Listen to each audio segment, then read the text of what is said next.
Welcome to People and Profit. I'm Yuka Huaye, and we're bringing you this special edition from snowy Davos in Switzerland, hosting the annual gathering of global leaders, the World Economic Forum. Coming up, where will the global economy land in 2024 amid a spike in geopolitical tensions and a growing risk of fragmentation? We'll speak with a top economist at the International Monetary Fund. As artificial intelligence advances in leaps and bounds, how is the global chip industry navigating the era of AI everywhere? A conversation with Intel's top executive. Racing to the moon and beyond, or fostering global cooperation? We'll get an astronaut's view on the future of space exploration.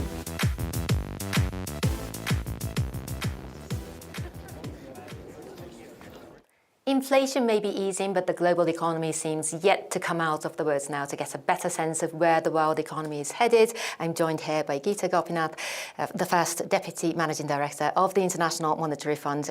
Great to have you here with us, France 24, Gita. It's a pleasure to join you, Yuka. Well, the world economy heading for a soft landing, meaning avoiding a recession while taming inflation? Yeah, I think the prospects of having a soft landing has gone up, especially over the second half of last year. We've seen inflation come down quite rapidly, better than expected.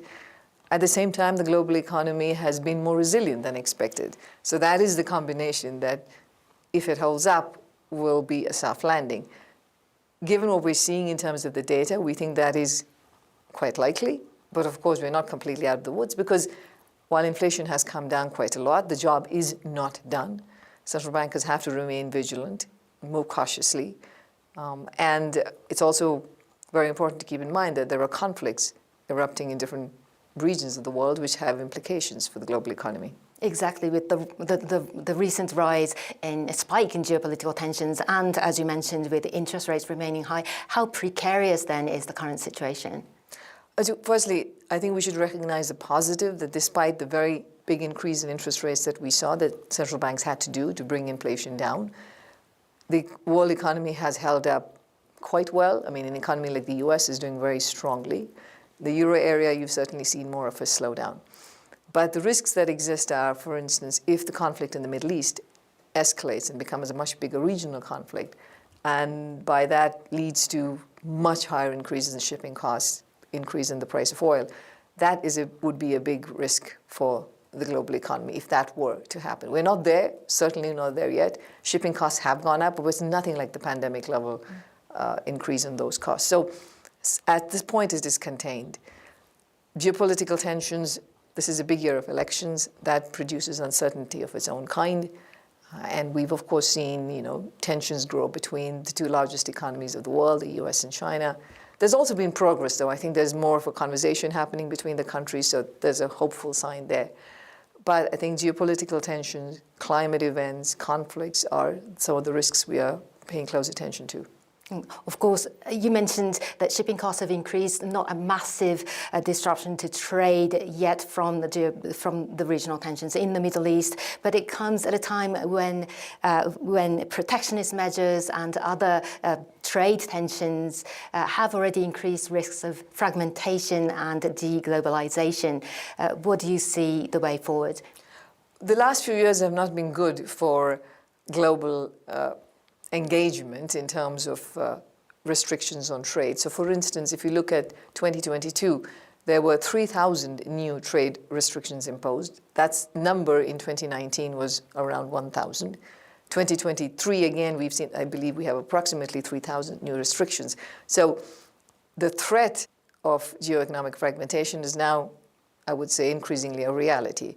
We see that in terms of trade flows, where it's going, in terms of foreign direct investment flows, much more happening within aligned blocks as opposed to across blocks of countries. So it is an important risk, and all of this kind of rerouting of trade can ultimately put inflationary pressure on the economy, raise the cost of living for people around the world. So this is something we've been talking about for a while and saying it's very important to be careful about not going down the slippery slopes. Yes, you need to build resilience. National security is important, but you don't want to end up throwing the baby out with the bathwater, which is basically giving up all the gains we've gotten from having good trade integration. And artificial intelligence, of course, is a big theme in Davos this year. There's much excitement about the promises, about potential benefits, but also a lot of worries about its potential risks. And the IMF, in a recent report warned that the technology in the labour market could benefit some while leaving others behind. Now, could it lead to deepening inequality? Our numbers show that a very large number of the population labour market will be affected by AI, in the sense of 40% of the global labour market will be exposed to AI. Now, exposure is not a bad thing because you can benefit from having a technology that raises the productivity of a worker, and that's a good thing. But of course, there's also the risk of displacement from job or negative effects on the wages that you can get. So that's something that we are looking into very closely. It's not happening right this moment, but it's something that can evolve over time. We need a global solution in terms of how to regulate AI, either thinking about the technology and, more importantly, about how we apply it to make sure that it's beneficial for humanity. But individual countries also need to make sure that their labor market policies, their tax policies, what they're doing in terms of reskilling and retraining, including what firms are doing in terms of reskilling and retraining, is in line to make sure that this technology ultimately benefits humanity. And that we should not take as a given. Gita Gopinath, thank you for sharing your insight with us on France 24. Thank you so much.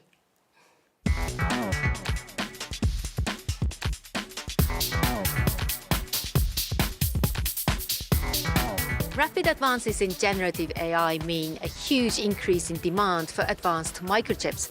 To find out more, I came to speak with Christoph Schell, Chief Commercial Officer at Intel. Christoph Schell, Chief Commercial Officer at Intel, thank you for speaking to us on France 24. Thank you.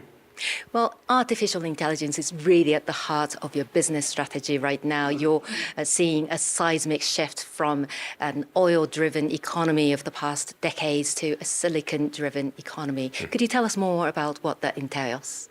So, look, firstly, we believe that AI will happen everywhere. And that's a huge opportunity for Intel because we are everywhere. We can bring AI to you on a PC. We can enable it on the edge.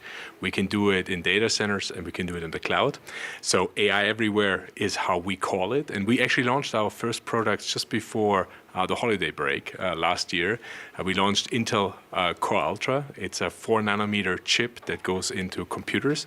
We've been working with over 100 ISVs to bring AI capabilities live in their applications, and we're now ramping that product.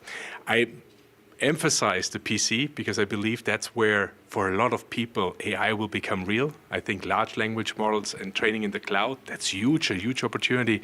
But for the masses, using AI, inferencing on the edge and in PCs is what will really make it real. And as you said, you've just released a new product now. These kind of really tiny microchips are going to be at the heart of the industry in the next decades and years. The next decades to come, I think the reason why I'm so excited about it, I'm European, I'm German. This 4-nanometer product is actually for a majority manufactured in our fab in Ireland. Okay, so the supply chain for this product is established in Europe. It gives huge access for European companies to participate with us, to manufacture in Europe, to get access to technology, to design together with us. So we're having a lot of discussions right now as we are expanding our fab network with the investments in Magdeburg, also the test and assembly facility in Poland. So we're creating an economic zone footprint for Intel in Europe that is going to be super important for us in the future. And what kind of production capacity are we looking at? That depends very much on what type of product we're going to manufacture. We are going to manufacture advanced nodes. So I talked already about 4-nanometer nodes in Ireland. To think about those nanometers getting even smaller, 3 nanometers, 2, 1.8.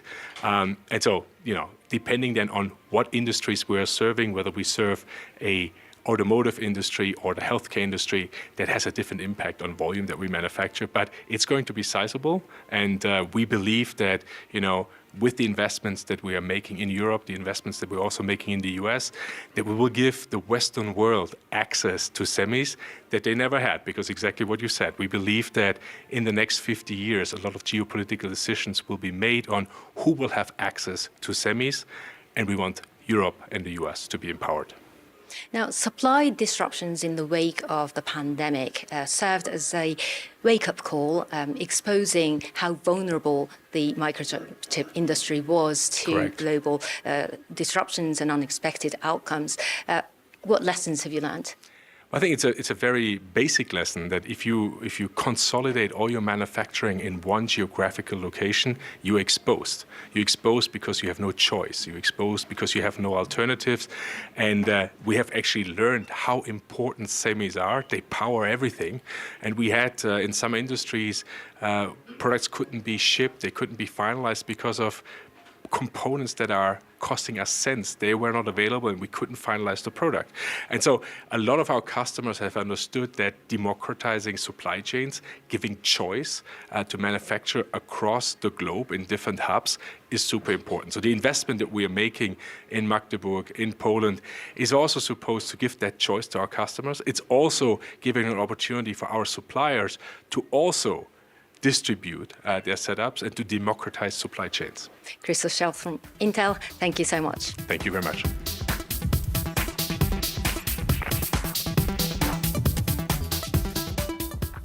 The war in Ukraine has put global cooperation to the test, but there are exceptions in space. I asked Matthias Maurer, an astronaut from the European Space Agency, about how Russian and Western crew continue to work together on the International Space Station. Well, the International Space Station started at the end of the Cold War as a peace project to bring East and West together. And we've been up there in space now for almost 24 years.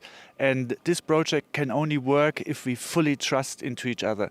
This means, like I was, for example, foreseen to step outside to do a spacewalk with a Russian colleague. And this would only have worked if we have 100% full trust. Unfortunately, this fell immediately in the 3 weeks after the beginning of the war, so it was cancelled and postponed. And later on, my colleague Samantha Cristoforetti did the spacewalk. But among us, among the crew, there's 100% trust, and that's the only way we can operate in space. Will this kind of international cooperation in future space exploration continue, though? Russia plans to make its own space station. India and China are competing in the space race. What's the way forward, do you think? I think outside in space, we're all human beings. And the better and more we work together, the more we can achieve. And the more it helps also to establish peace and trust here on the ground among our teams and also among our nation and countries. So I strongly encourage all political decision makers to always choose the way for cooperation. But we also need to see that the next step beyond the ISS will lead us towards the moon. This is a NASA-driven activity. Here we have a partnership between the Japanese Space Agency, the European Space Agency, Canada and NASA. So for the moment, it doesn't look as if Russia is part of that one. Russia has decided to team up with China, so it's a parallel program. But I hope once we arrive on the moon, these two programs will again find their way together and if in need, that we help each other. How do you feel about being back on Earth? Do you miss space? Yes, definitely I miss space. Space is a wonderful place, especially being on the International Space Station. Allows you to fly in 90 minutes once around our globe. So every day, 16 times sunrise, sunset. It's a very beautiful view, but it also has sad moments when you look down on planet Earth because you see the consequences of climate change. And that's why we astronauts also become ambassadors for our planet Earth. Well, Matthias, thank you so much for joining France 24. My pleasure. Thank you.